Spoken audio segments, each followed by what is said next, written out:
আমরা এমন কিছু অপসংস্কৃতি, কুসংস্কার আমাদের মুসলিম সমাজের মধ্যে আমরা ধারণ করেছি। আমাদের যুবক যুবতীরা, তরুণ তরুণেরা ধারণ করেছে, যার সাথে ইসলামের সম্পর্ক নেই। তাদের ঈমান, তাদের আকীদা, তাদের তাহজিব তামাদ্দুন, তাদের কৃষ্টি কালচার সব কিছু নষ্ট করে দিয়েছে কিছু বিজাতীয় সংস্কৃতি। এই যে নববর্ষ পালন করা হয়, এই নববর্ষ আসলো কোথা থেকে? ইতিহাস থেকে জানা যায় এটি এসেছে রবীন্দ্রনাথ ঠাকুর 1309 সালে শান্তিনিকেতন, একটা জায়গা যেখানে তাদের মহাত্মা গান্ধী, ইন্দিরা গান্ধীর সমাধি রয়েছে, এই স্থানে একটা জমায়েত করে সেখানে এই নৃত্যের আয়োজন করেছে মানুষের সম্মুখে। আর সেখান থেকে এর প্রচলন আজকে আমাদের মুসলিম সমাজ, কিছু অংশ, মুসলিম সমাজের কিছু অংশ যারা নামধারী মুসলমান, তারা এই সংস্কৃতিকে লালন করে। দুর্ভাগ্যের বিষয়, তাদের স্মরণ করা উচিত। মুসলমানদের একটা ধর্মীয় উৎসব কোরবানির ঈদের সময় ভারতে গরু জবাইয়ের অপরাধে অসংখ্য মুসলিমকে লাঞ্ছিত করা হয়, ঠিক কিনা? সেই অপসংস্কৃতি, হিন্দুদের একটা সংস্কৃতিকে আজকে মুসলমানরা গ্রহণ করেছে, ধারণ করেছে। নাউজুবিল্লাহ। বিভিন্ন গোষ্ঠীর যে সংস্কৃতি, সেই সংস্কৃতি যদি কেউ ধারণ করে, যে মুসলমানদের সন্তান তা ধারণ করবে, নবীজি বলেছেন তাদের হাসর নসর তাদের সাথে হবে। নাউজুবিল্লাহ। মান তাশাব্বাহা বিকওমিন ফাহুয়া মিনহুম। আল্লাহ নবী বলেছেন, আবু দাউদ শরীফের 4031 নম্বর হাদিস, নবীজি বলেছেন যারা বিজাতির সংস্কৃতি ধারণ করবে, তাদের সাথে মিল রেখে চলবে, তাদের মধ্যেই ওই সমস্ত মুসলমানেরা শামিল হয়ে যাবে। নাউজুবিল্লাহ। আল্লাহর ঘোষণা হচ্ছে, আল্লাহ রাব্বুল আলামিন বলছেন, ইয়া আইয়ুহাল্লাযীনা আমানু লা তাত্তাখিযুল ইয়াহুদা ওয়ান নাসারা আউলিয়া। হে ঈমানদারেরা, তোমরা ইহুদি খ্রিস্টানদেরকে, বিজাতিকে নিজেদের বন্ধু হিসেবে গ্রহণ করো না, অভিভাবক হিসেবে মেনে নিও না। তারা কখনো তোমাদের বন্ধু হতে পারে না। বাদুহুম আউলিয়াউ বাদ, তারা একে অপরের বন্ধু, কিন্তু তোমাদের বন্ধু নয়। ওয়া মান ইয়াতাওয়াল্লাহুম মিনকুম ফাইন্নাহু মিনহুম। তোমাদের মধ্যে যারা তাদের সাথে মিল রেখে চলবে, তাদের সাথে বন্ধুত্ব স্থাপন করবে, তাদের সংস্কৃতি লালন করবে, ধারণ করবে, সংস্কৃতি উদযাপন করবে, তারা তাদের মধ্যেই গণ্য হয়ে যাবে। আপনি যাদের সাথে মিল রেখে চলবেন, এই দুনিয়ার জীবন, যাদের সংস্কৃতি আপনি লালন করবেন, কিয়ামতেও আপনি তাদের সাথে উঠবেন, তারাই আপনার বন্ধু হবে। নাউজুবিল্লাহ। নবীজির কাছে একজন যুবক এসে জিজ্ঞেস করল, ইয়া রাসূলুল্লাহ, মাতাস সাআ, কিয়ামত কখন সংঘটিত হবে? আল্লাহ নবী বললেন, ওয়া মা আ'দাত্তা লাহা। ও যুবক, ও আমার সাথী, তুমি কি প্রস্তুত করে রেখেছো কিয়ামতের জন্য? মৃত্যুর জন্য প্রস্তুতি কি? কিয়ামতের জন্য তোমার প্রস্তুতি কি? যুবক বলল, ইয়া রাসূলুল্লাহ, ইয়া হাবিবাল্লাহ, লা শাইউন, কোনো কিছুই আমার প্রস্তুতি নাই, ইল্লা আন্নী উহিব্বুল্লাহ ওয়া রাসূলাহু, ও আল্লাহর রাসূল, তবে আমি আমার আল্লাহ এবং রাসূলকে অত্যন্ত ভালোবাসি। সুবহানাল্লাহ। আল্লাহ নবী বললেন, আনতা মা মান আহবাবতা। ও যুবক, জেনে রেখো, তুমি যাকে ভালোবাসো, যাকে তুমি মহব্বত করো, যার সাথে তোমার সম্পর্ক, কিয়ামতেও তুমি তার সাথে উঠবে, তার সাথে তোমার হাসর নসর হবে। সুবহানাল্লাহ। আপনি যদি একজন আল্লাহওয়ালার সাথে সম্পর্ক রাখেন, আপনার কিয়ামতেও হাসর নসর হবে তার সাথে। আপনি যদি একজন আলেমের সাথে সম্পর্ক রাখেন, আলেমকে ভালোবাসেন, আল্লাহওয়ালাকে ভালোবাসেন, নামাজি ব্যক্তিকে ভালোবাসেন, আপনার হাসরও হবে কিয়ামতে তার সাথে।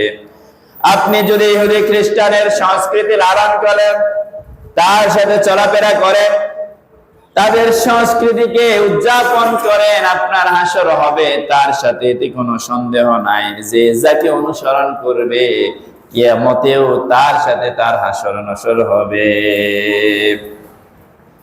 এই যে পহেলা বৈশাখ নামে যে অনইসলামিক কাজকর্ম, এরপরে বৈশাখী মেলা।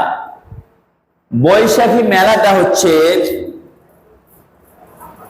এটা এমন একটা মেলা যেখানে ইসলাম বিরোধীরা ইসলামকে ছোট করার জন্য তাদের অপতৎপরতা সেখানে তারা অব্যাহত রাখে। বিভিন্ন নাস্তিকদের রচিত বই এবং এমন কিছু বই সেখানে পাবেন যেটা শিরকের সাথে সম্পৃক্ত, যেটা আপনি পড়লে, বিশ্বাস করলে আপনার ঈমান ভেঙে যেতে পারে। পহেলা বৈশাখের দিনে স্লোগান দেয়া হয়, এসো হে বৈশাখ, ঠিক কিনা? এসো হে বৈশাখ, বৈশাখ তুমি আসো, আমাদেরকে কল্যাণ দাও। অতীতের যে ব্যর্থতা, সেই ব্যর্থতা দূর করে আমাদের জন্য কল্যাণ নিয়ে আসো। এটা যদি মুসলমানদের স্লোগান হয় আর এই বৈশাখকে যদি কল্যাণের জন্য গ্রহণ করে, এটা সরাসরি শিরকের সাথে সম্পৃক্ত। এই পৃথিবীতে আল্লাহ ছাড়া কল্যাণ অকল্যাণের মালিক কেউ নেই। সকল কল্যাণ ও কল্যাণের মালিক কে? ইয়াদউ মিন দুনিল্লাহি মা লা ইয়াদুররুহু ওয়া মা লা ইয়ানফাউ। তারা এমন কিছুকে ডাকে যা তাদের ক্ষতি করতে পারে না, তাদের উপকারও করতে পারে না। এই পৃথিবীতে কোনো সময় কোনক্ষণ কারো ক্ষতি করতে পারে না, কারো উপকারও করতে পারে না। আমরা অনেক সময় বিভিন্ন দিবসকে অমঙ্গল মনে করি, আবার বিভিন্ন দিবসকে মঙ্গল মনে করি। আপনারা বলেন তো, এই পৃথিবীতে যত দিন আছে সকল দিনগুলির সৃষ্টিকর্তাকে। শনিবারে বাঁশ কাটা যাবে না, শনিবারে শুভ কাজ করা যাবে না, রোববারে এটা করা যাবে না, মঙ্গলবারে এটা করা যাবে না। এগুলি বিশ্বাস করা, এটা হচ্ছে শিরকের সাথে শামিল। সকল দিবস আল্লাহর পক্ষ থেকে, আপনার সকল আমল আল্লাহর কাছে লিপিবদ্ধ হচ্ছে। আপনার আমলের বিনিময়ে আল্লাহ রাব্বুল আলামিন আপনার কল্যাণ অকল্যাণ করতে পারেন। সকল কল্যাণ অকল্যাণের মালিক কে? পৃথিবীর কারো হাতে কোনো কিছুই নেই। এসো হে বৈশাখ, বৈশাখকে আমন্ত্রণ করা হয়। তার মানে বৈশাখ আসো, আমাদের জন্য সুখ নিয়ে আসো, আমাদের জন্য আনন্দ নিয়ে আসো, আমাদের জন্য সফলতা নিয়ে আসো। বৈশাখ আপনার জন্য কিছু নিয়ে আসবে না। এই বৈশাখকে আপনি লালন করতে গিয়ে আপনি শিরকের সাথে সম্পৃক্ত হচ্ছেন, আপনার ঈমান আকীদা নষ্ট হচ্ছে। সেই ব্যাপারে কি খবর আছে? এই পহেলা বৈশাখ, এরপরে আপনি মাটির বাসনে পান্তা ইলিশ, পান্তা ভাত দিয়ে ইলিশ খেতে হবে। না খেলে আপনার পরবর্তী দিন ভালো যাবে না, পরবর্তী বছর ভালো যাবে না। এই সমস্ত বিশ্বাস, এইগুলি হচ্ছে কুসংস্কার, অপসংস্কৃতি। আল্লাহ রাব্বুল আলামিন আমাদেরকে হেফাজত করুন, বলি আমিন। এরপরে দেখবেন পহেলা বৈশাখে বিভিন্ন আমাদের মা বোনেরা শরীরের মধ্যে ট্যাটু করে, চিত্রাঙ্কন করে, ঠিক কিনা? হাতের মধ্যে, শরীরের মধ্যে, শরীরের বিভিন্ন অঙ্গ প্রত্যঙ্গের মধ্যে বিভিন্ন ট্যাটু, বিভিন্ন প্রাণীর ছবি, ভালোবাসার মানুষের ছবি, প্রেমিক প্রেমিকার ছবি অঙ্কন করে, ট্যাটু করে। ট্যাটু যারা করবে, নবীজি বলেছেন আল ওয়াশিমাতু ওয়াল মুস্তাওশিমাতু, যারা ট্যাটু করে, শরীরের মধ্যে বিভিন্ন অঙ্কন করে, শরীরকে কেউ বা কেটে, কেউ বা বিভিন্ন রং দিয়ে এভাবে চিত্রাঙ্কন যারা করবে, নবীজি তাদের প্রত্যেকের প্রতি, এবং যারা করে, যারা করায়, প্রত্যেকের উপরে নবীজি লানত করেছেন। নাউজুবিল্লাহ। আল্লাহর নবী এদের উপরে লানত করেছেন। যারা শরীরের মধ্যে ট্যাটু করে, বিভিন্ন প্রাণীর ছবি, বিভিন্ন নাম, পছন্দের নাম সেখানে লেখে। অনেক যুবক যুবতী এই পহেলা বৈশাখ উপলক্ষে তাদের শরীরের মধ্যে টেটু করে লানতের একটা কাজ করে, অপসংস্কৃতিকে লালন করে তাদের ঈমান আকীদা তারা বিনষ্ট করে দিচ্ছে। আল্লাহ হেফাজত করুন, বলি আমিন। আল্লাহ নবী বলেছেন, লা তাত্তাবিআন্না সুনানাম মান কানা ক্বাবলাকুম শিবরান বিশিবরিন ওয়া যিরাআন বিযিরাইন হাত্তা লাউ দাখালু হুজরা দাব্বিন লা দাখালতুমুহুম ক্বালু আল ইয়াহুদু ওয়ান নাসারা ক্বালা ফামান। আল্লাহ নবী বললেন, এমন একটা সময় আসবে, এমন একটা যুগ আসবে, যে যুগের মানুষগুলি মুসলমান দাবি করবে, আমার উম্মত দাবি করবে, কিন্তু তাদের কৃষ্টি কালচার লা তাত্তাবিআন্না সুনানাম মান কানা ক্বাবলাকুম, তারা এমন ভাবে ইহুদি খ্রিস্টানদের কৃষ্টি কালচারকে লালন করবে, ধারণ করবে। ইহুদি খ্রিস্টানরা কিভাবে চুল রাখে নিজেরাও সেইভাবে চুল রাখবে, তারা কিভাবে জামা পরে নিজেরাও সেভাবে জামা পরবে, তারা কিভাবে চাল চলন চুলের কাটিং, তাদের চাল চলনকে পোশাক পরিচ্ছদ কেমন, ওইভাবে মুসলমানদের সন্তানেরা নিজেরাও তাদের অনুকরণ করবে। আল্লাহ রাব্বুল আলামিন তাদের ব্যাপারে বলেছেন, ওয়া মাইয়াতাওয়াল্লাহুম মিনকুম ফাইন্নাহু মিনহুম। ও মুসলিম মিল্লাত, তুমি যার সাথে সম্পর্ক রাখবে, যার রীতিনীতি তুমি মেনে নিবে, তার সাথে তোমার হাসর নসর হবে, তার সাথে তুমি সম্পৃক্ত হয়ে যাবে। নাউযুবিল্লাহ। এরপরে তারা বিভিন্ন মুখোশ পরিধান করে, ঠিক কিনা? মুখোশ বিভিন্ন প্রাণীর, বাঘের, সিংহের এই পয়লা বৈশাখ উপলক্ষে মুখোশ পরিধান করে কিনা? মুখোশ পরিধান করে নিজেদেরকে দেখায় যে এই যে বাঘের একটা আকৃতি নিজেদের মধ্যে তারা স্থাপনের চেষ্টা করে। আল্লাহ নবী এ ব্যাপারে নিষেধ করেছেন। নিজের চেহারাটা যে যেই রকম হোক না কেন, যদি একেবারে কালো একজন মানুষ, সেও কিন্তু আল্লাহর দৃষ্টিতে সর্বোত্তম সৃষ্টি। সুবহানাল্লাহ। আপনি যদি মনে করেন সমাজে এমন একজন মানুষ যার চেহারা সুন্দর নয়, চেহারাটা কুৎসিত, দেখতে সুন্দর নাই, নাকটা চ্যাপ্টা, সেও কিন্তু আল্লাহর দৃষ্টিতে একজন সর্বোত্তম আকৃতিতে তৈরি করা মানুষ। সুবহানাল্লাহ। কথা আমার নাকি আল্লাহ? লাকাদ খালাকনাল ইনসানা ফি আহসানি তাকওয়িম। আল্লাহ রাব্বুল আলামিন বলেন, আমি মানুষকে সর্বোত্তম আকৃতিতে সৃষ্টি করেছি। সুবহানাল্লাহ। তাফসীরে কুরতুবীর মধ্যে একটা ঘটনা এসেছে। খলিফা মানসুরের সময় তার উচ্চ পদস্থ একজন উজির, একজন মন্ত্রী, তার স্ত্রীকে অত্যন্ত ভালোবাসতো, স্ত্রীকে খুবই মহাব্বত করত। তাদের দুজনের মধ্যে অত্যন্ত গভীর সম্পর্ক। ওই লোকটা এক পর্যায়ে ভালোবাসার প্রদর্শন করতে গিয়ে তার স্ত্রীকে বলে ফেললো, প্রিয়তমা স্ত্রী, তুমি যদি চাঁদের চেয়ে সুন্দর না হও, তুমি 3 তালাক। নাউজুবিল্লাহ। এটা সুন্দর যে তাদের ভালোবাসার বহিঃপ্রকাশ করতে গিয়ে ভুলবশত এই কথা বলে ফেললেন এই উজিরটা, এই মন্ত্রীটা। এই খবর খলিফার কানে গেল।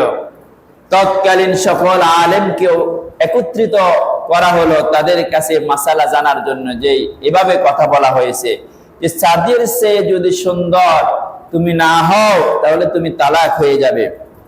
সকল আলেম তৎকালীন বলল, চাঁদের চেয়ে তো মানুষ সুন্দর হতে পারে না, অতএব আপনার স্ত্রী তালাক হয়ে গিয়েছে। সেখানে উপস্থিত ছিলেন ইমামুল আযম আবু হানিফা রাহিমাহুল্লাহ। সকলে ফতোয়া দিয়ে দিল স্ত্রী তালাক। তিনি ফতোয়া দিলেন, না, কখনোই নয়, আপনার স্ত্রী তালাক হয়নি, আপনার স্ত্রী আপনার অধীনেই আছে। সুবহানাল্লাহ। তিনি দলিল দিয়ে দিলেন কোরআন দিয়ে। আল্লাহ রাব্বুল আলামিন বলছেন, লাকাদ খালাকনাল ইনসানা ফি আহসানি তাকওয়িম। আল্লাহ নিজেই তো বললেন আমি মানুষকে সর্বোত্তম আকৃতিতে সৃষ্টি করেছি। অতএব আল্লাহ রাব্বুল আলামিন নিজে যেই কথা বললেন, এই পৃথিবীর সকল সৃষ্টির মাঝে মানুষ হচ্ছে সর্বোত্তম সৃষ্টি। মানুষকেই আল্লাহ রাব্বুল আলামিন সর্বোত্তম আকৃতিতে সৃষ্টি করেছেন। সুবহানাল্লাহ।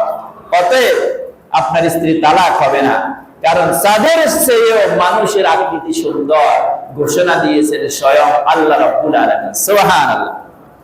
যদিও সমাজের মধ্যে আপনি হয়তো সকলের চেহারাটা একরকম নয়, কেউ বা একেবারে সুন্দর দেখে থাকতে মন চায়, আবার কারো নাকটা চেপ্টা, চেহারা সৌন্দর্য নাই, কিন্তু যার কাছে যেমন হোক আল্লাহর কাছে তিনিও সর্বোত্তম আকৃতিতে তৈরি করা একজন মানুষ। সুবহানাল্লাহ। অতএব বিভিন্ন এই যে পহেলা বৈশাখে বিভিন্ন প্রাণীর মুখোশ পরা হয়, বাঘ, ভাল্লুক এবং অন্যান্য প্রাণী মুখোশ পরে সর্বোত্তম আকৃতিতে তৈরি করা মানুষ নিজেকে প্রাণীর সাথে তুলনা করে, প্রাণীর সাদৃশ মনে করে। এটা তার জন্য অপমানের, তার জন্য প্রশংসার নয়। আল্লাহ রাব্বুল আলামিন কোরআনুল কারীমের 24 নম্বর সূরা সূরা আন-নূরের মধ্যে বলছেন, ইন্নাল্লাযীনা ইউহিব্বুনা আন তাশিআল ফাহিশাতু ফিল্লাযীনা আমানু লাহুম আযাবুন আলীমুন ফিদ দুনিয়া ওয়াল আখিরাহ। কিছু মানুষ এমন আছে যারা নিজেদেরকে ঈমানদার দাবি করে, যারা নিজেদেরকে বুদ্ধিমান দাবি করে। অনেক সময় টকশোতে দেখবেন মাথার মধ্যে চুল নাই, অনেক বুদ্ধিজীবী আছে, ইসলামের অপব্যাখ্যা তারা করে, ইসলামের উচ্চারণা করে, বলে যে ইসলাম নাকি নারীদের অধিকার খর্ব করেছে। তারা চায় যে আমার মা বোনদেরকে বেপরদায় এনে তাদেরকে লাঞ্ছিত করা, ধর্ষণের শিকার করা। অথচ ইসলাম মাকে, বোনকে কত মর্যাদা দিয়েছে। ইসলাম পূর্ব যুগে যেই নারীকে, কন্যাকে জীবিত মাটির মধ্যে পুঁতে ফেলা হতো, ওই কন্যাকে রাসূল ঘোষণা দিলেন যে ঘরের মধ্যে কন্যা সন্তান জন্মগ্রহণ করে আল্লাহর রহমতের ফেরেশতারা ওই ঘরের মধ্যে নাজিল হয়ে যায়। সুবহানাল্লাহ। যে মা বোনের মর্যাদা ছিল না ইসলাম পূর্ব যুগে, ইসলাম আসার আগে মা বোনদেরকে খেয়াল তামাশার পাত্র হিসেবে গ্রহণ করা হতো, সামাজিক তাদের মর্যাদা ছিল না। অথচ ইসলাম আসার পরে বাবার চাইতে মায়ের মর্যাদা তিন গুণ বেশি ঘোষণা করেছে। সুবহানাল্লাহ। সেই ইসলামের মধ্যেই রয়েছে মায়ের, বোনের আসল মর্যাদা। ইসলামকে উপেক্ষা করে অপসংস্কৃতি যদি লালন করে, তারা দিকে দিকে তাদের লাঞ্ছনা, তাদের ধর্ষণ, তাদেরকে অপমান, অপদস্থতা এটা বেড়েই যাবে।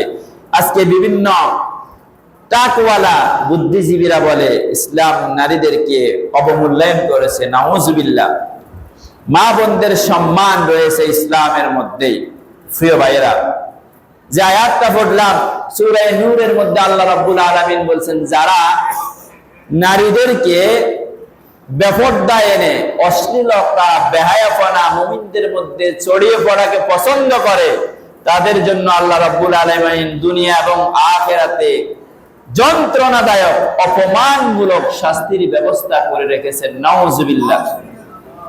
ইসলামকে অবমূল্যায়ন করার কারণে, অপসংস্কৃতি, ইহুদি খ্রিস্টানদের কৃষ্টি কালচারকে গ্রহণ করার কারণে দুনিয়াতেই তাকে আল্লাহ রাব্বুল আলামিন অপমানিত, অপদস্থ করবেন। আখিরাতে তার জন্য রয়েছে চিরস্থায়ী জাহান্নাম। বলি নাউজুবিল্লাহ। আল্লাহ রাব্বুল আলামিন আমাদেরকে সকল প্রকার অপসংস্কৃতি থেকে হেফাজত করুন। বলি আমিন।